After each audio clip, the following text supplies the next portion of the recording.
जय श्री राम सभी साथियों को। साथियों, माता सीता जी के स्वयंवर का समय हो चुका है। सभी राजागण स्वयंवर में अपना अपना स्थान ले चुके हैं। उसी समय भगवान श्री राम और उनके भाई लक्ष्मण जी मुनि विश्वामित्र के साथ आते हैं, तो वो भी सभा में आ चुके हैं। तो उस समय का ये प्रसंग है। राजकुंवर ते ही अवसर आए, मनहु मनोहर तातन छाए। गुण सागर नागर भर बीरा, सुंदर श्यामल गौर शरीरा। उसी समय राजकुमार राम और लक्ष्मण जी वहां आए। वे ऐसे सुंदर दिख रहे हैं मानो साक्षात मनोहरता ही उनके शरीरों पर छा रही हो। सुंदर सांवला और गोरा उनका शरीर है। वे गुणों के समुद्र, चतुर और उत्तम वीर हैं। अभी भगवान आ गए हैं तो सभा में कई तरह के लोग मौजूद हैं।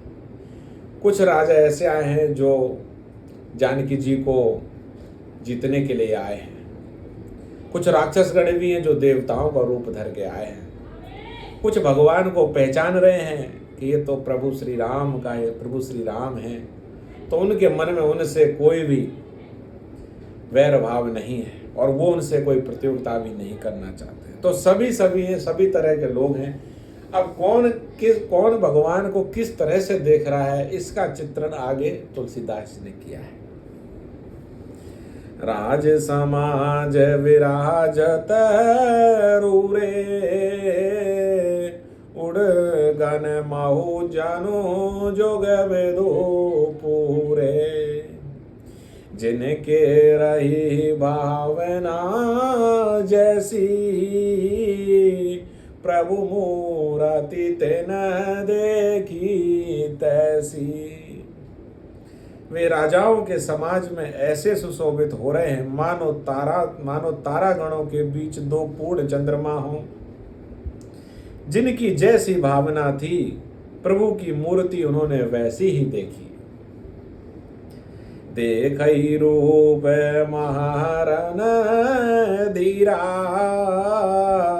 मनहु वीर रसूधर शरीरा।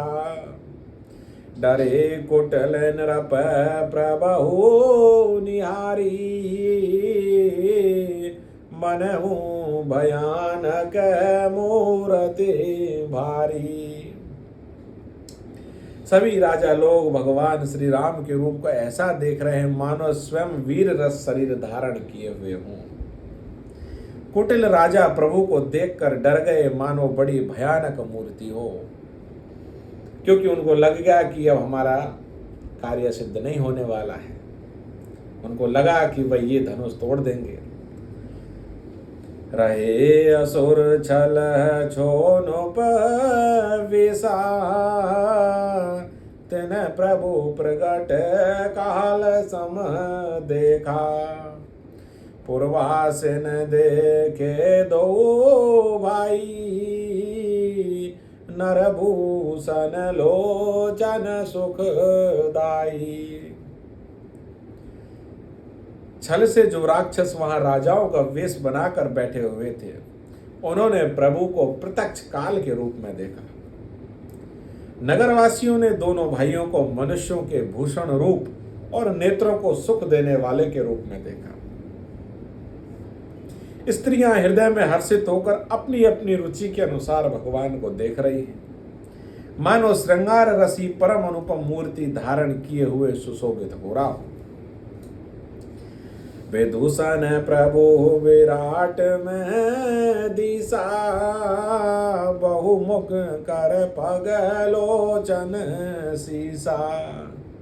जनक जाति अवलोकई, कैसे सजन सगे प्रिय लागई जैसे।